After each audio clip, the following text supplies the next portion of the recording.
ఓం నమః శివాయ. ఓం నమో నారాయణాయ.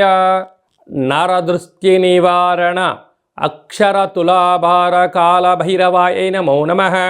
హరి ఓం. ఆదిత్యాయ సోమాయ మంగళాయ బుధాయ చ గురుశుక్రశనిభ్యశ్చ రాహవే కేతవే నమో నమః. ఓం కాళకాలాయ విద్మహే కాళాతీతాయ ధీమహి తన్నో కర్మ నివారణ నరదృష్టి నివారణ కాళభైరవాయ నమో నమః. హరి ఓం. మా ఛానల్కి స్వాగతం. చూస్తున్న వీక్షకులకు ప్రేక్షకులకు ప్రియ కాళభైరవ భగవద్బంధులకి స్వాగతం పలుకుతూ సనాతన ధర్మ సంరక్షకులకి అలాగనే జ్యోతిష అభిమానులకు అందరికీ కూడా ముందస్తుగా తెలుగు ఉగాది పండగ శుభాకాంక్షలు. శ్రీ విశ్వావసునామ సంవత్సరంలో అందరికీ శుభాన్ని, జయాన్ని, లాభాన్ని, ఆయురారోగ్యాలు ప్రసాదించాలని మనసారా కాళభైరవ స్వామి వారిని వేడుకుందాం. ద్వాదశ రాశుల్లో గ్రహ గమనాలు వీక్షింపచేద్దాం. వృషభ రాశిలో దేవగురు బృహస్పతి సంచార స్థితి, కన్యరాశిలో కేతు సంచార స్థితి, మీనరాశిలో శని రాహుల సంచార స్థితితో ఉగాది పండగ ప్రారంభం అవుతుంది. అదే కాకుండా ఈ సంవత్సరము మనకు మే నెలలో రాహుకేతులు మారడం, అలాగనే దేవగురు బృహస్పతి మిథున రాశిలోకి సంచారం చేయడం జరుగుతుంది. శ్రీ విశ్వావసునామ సంవత్సర పంచాంగ శ్రవణ మహోత్సవ కార్యక్రమంలో మిథున రాశి వారికి ఎలా ఉండబోతుందో ఈ వీడియోలో సవివరంగా సంపూర్ణంగా తెలుసుకుందాం. మిథున రాశిలో ఏ నక్షత్రాలు వస్తాయనగా మృగశిర నక్షత్రంలోని 3వ పాదం, 4వ పాదం, ఆరుద్ర నక్షత్రంలోని 4 పాదాలు, పునర్వసు నక్షత్రంలోని 1, 2, 3 పాదములు కలిపితే మిథున రాశి. అలాగనే చాలామందికి పుట్టినటువంటి కాల సమయంలో డేటా బర్త్లో లేనటువంటి వారికి పేరు యొక్క మొదటి అక్షరాన్ని అనుసరిస్తూ ఆ రాశిని తెలుసుకునే ప్రయత్నం చేద్దాం.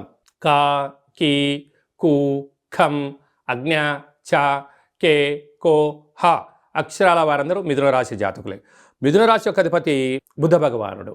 ఈ సంవత్సరం రాజు రవి అయితే అనేక రకాలమైన కీలకమైన పదులన్నీ కూడా బుధుడి యొక్క చేతుల్లో ఉన్నాయి. సస్యాధిపతి, పురోహితాధిపతి, గ్రామాధిపతి, రాష్ట్రాధిపతి, అనేక రకాలమైనటువంటి విదేశాంగాధిపతి కూడా బుధ భగవానుడే.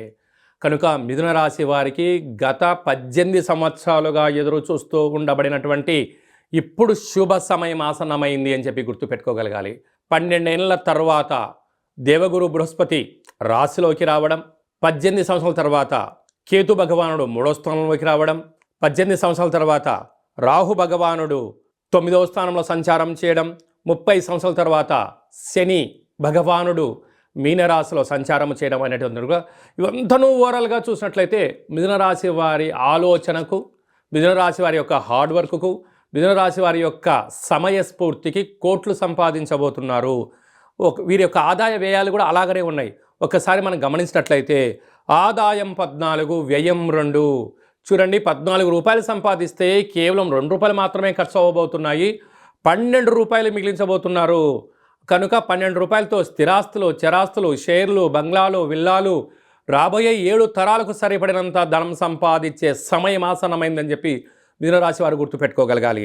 అలాగే రాజపూజ్యం 4, అవమానం 3. మీ మాటకు ఎదురు లేదు, మీ మాట వేదం, మీ మాట శాసనం కాబోయే సమయం ఆసన్నమైంది. కనుక ఇలాంటి కాల సమయంలో చేతి వృత్తుల వారు, మార్కెటింగ్ రంగంలో ఉండబడిన వారు, వ్యవసాయ సోదరీమణులు, గృహ భవన నిర్మాణ కార్యక్రమాన్ని ఆచరింపజేసేవారు, వస్త్ర వ్యాపారాలు, అలాగనే బార్డర్, మిలిటరీ, నేవీ, విశేషమైన ఆర్కిటెక్ట్స్, బిల్డింగ్స్ నిర్మాణం చేసేటువంటి వారు, నిర్మాణ రంగము, వ్యవసాయ రంగము, ఎక్స్పోర్ట్స్ అండ్ ఇంపోర్ట్స్ బిజినెస్ చేసేటువంటి వారు, షేర్ల బిజినెస్లు నడిపించే వారందరికీ కూడా వీలైనంత వరకు, అంటే అధికస్య అధిక ఫలిత అంటారు. అంటే ఏదైనా మనం ఒక పని చేసినప్పుడు మౌనం, ధ్యానం, ఏకాగ్రత, అంటే ఎదిగే కొద్దీ వీలైనంత వరకు మౌనంగా ఉండి తీరాలి.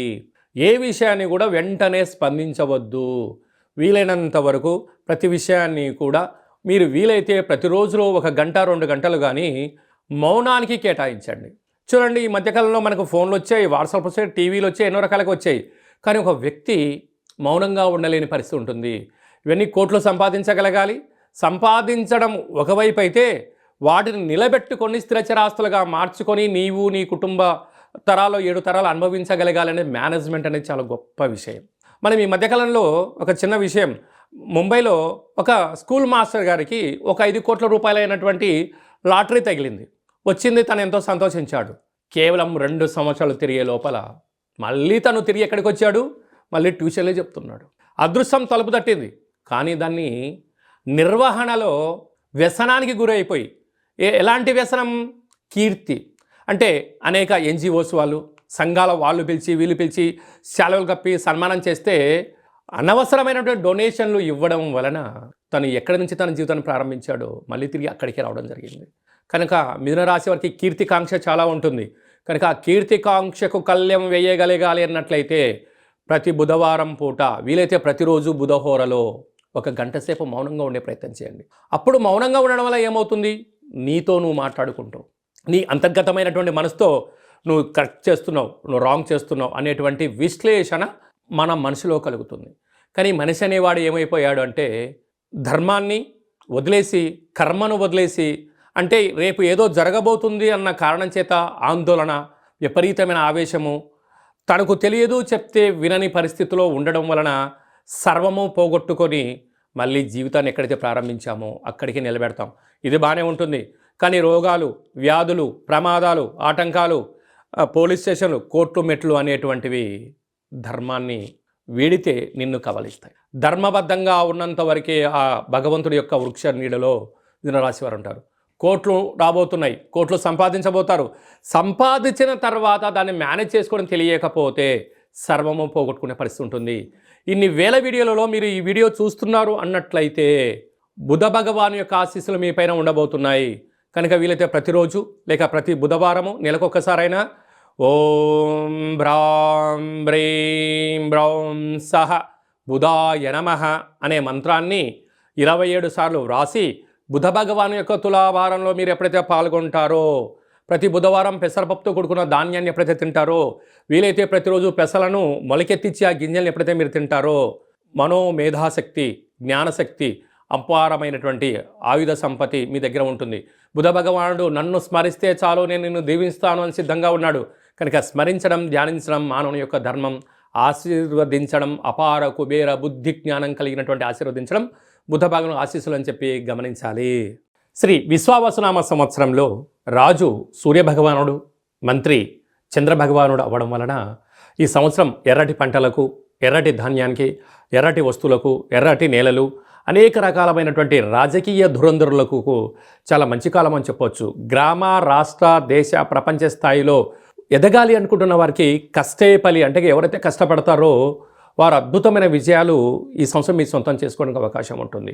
అదే కాకుండా ఎన్నడూ లేనటువంటి విధంగా ఈ సంవత్సరం మనకు షష్ఠగ్రహ కూటమి, అనగా రవి, చంద్రుడు, బుధుడు, శుక్రుడు, శని, రాహు గ్రహాలన్నీ కూడా మీనరాశిలోనే ఉండగా మనకు ఉగాది పండగ రావడం, ఉగాది పండగ ప్రారంభ మాసమంతను కూడా చతుర్గ్రహ కూటమితో సంచారం చేయడం, ఎన్నడూ లేనటువంటి విధంగా ఈ సంవత్సరంలో 4 పెద్ద గ్రహాలు మారడం, అంతనూ కూడా కష్టపడి పనిచేసేటువంటి వారికి, ధర్మబద్ధంగా న్యాయబద్ధంగా ఉండబడిన వారందరికీ ఈ సంవత్సరము జయహో అనేటువంటి విజయాలు మన అందరి సొంతమవుతాయి.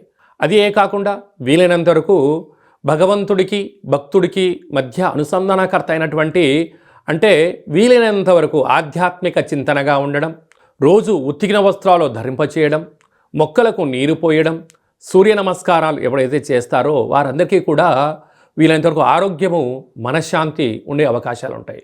అదే కాకుండా అనేక సంవత్సరాలుగా విజయం కోసం పరితపిస్తున్న వారందరికీ కూడా ఒక భక్త ప్రహ్లాదుడిలాగా, ఒక నారాయణులాగా నిత్యం, అంటే మనకు నారద మహామునిలాగా నిత్యము దైవనామస్మరణ ఎలా చేస్తూ ఉంటారో మనము కూడా ఈ సంవత్సరం వీలైనంత వరకు ఆదివారం పూట, అంటే రాజు సూర్యుడు అవ్వడం వలన ప్రతి ఆదివారం పూట ఇలా ఒక పత్రంలో ఓం హ్రాం హ్రీం హ్రౌం సహ సూర్యాయ నమః అనేటువంటి మంత్రాన్ని ప్రతి ఆదివారం రోజు రాయడం, కుదిరితే రోజు రాయడం, కుదరలేదు 4 ఆదివారాల్లో ఏదో ఒక రోజు రాయడం, ఈ పత్రాలను మాకు పంపించినట్లయితే సూర్యగ్రహ భగవానునికి అక్షర తులాభార మహోత్సవ కార్యక్రమాన్ని ఏర్పాటు చేయడం జరిగింది. ముందు తులాభారము అనగానే మనము విద్యలో కానీ ఉద్యోగంలో కానీ విజయం సాధించినప్పుడు మనము షష్ఠపూర్తి కాల సమయంలో చాలా అరుదుగా చూస్తూ ఉంటాం. ఒకవైపు ధాన్యాన్ని, ఒకవైపు యజమానిని కూర్చోబెట్టి తులాభారం చేస్తూ ఉంటారు. కళౌ వెంకటనాయక అనే వెంకటేశ్వర స్వామి యొక్క దేవాలయంలో రూపాయి బిళ్ళలతో తులాభారం చేస్తారు. ఎందుకు? లక్ష్మీ కటాక్షం కోసం. 7 తరాలు కూర్చొని తిన్నా తరగనంత ఆస్తి ఐశ్వర్యం కోసం అక్కడ తులాభారం చేస్తూ ఉంటారు. తెలంగాణ రాష్ట్రంలో గిరిజన జాతర అయినటువంటి సమ్మక్క సారక్క దేవాలయంలో బెల్లంతో తులాభారం చేస్తారు. ఎందుకు చేస్తారయ్య అంటే అమ్మవారి యొక్క ఆశీస్సుల కోసం. అందుకే మనం తెలంగాణలో బెల్లాన్ని బంగారం అని చెప్పుకుంటూ ఉంటాం. అలాగనే మధురలో కృష్ణ పరమాత్మునికి వెన్నతో తులాభారం చేస్తూ ఉంటారు. అయితే చూడండి, మార్వాడీస్ చూడండి, చిన్న జీవనాన్ని ప్రారంభించి కొద్ది కాలం కాగానే వాళ్ళు అపార కుబేర సంపన్నులుగా జీవనాన్ని పొందుతూ ఉంటారు. ఈ విధంగా మన అందరికీ కూడా ఐశ్వర్యం కోసం, యోగం కోసం ప్రతి ఆదివారం పూట సూర్యుడికి, ప్రతి సోమవారం పూట చంద్రుడికి, మంగళవారం కుజుడికి, బుధవారం బుధ భగవానునికి, గురువారం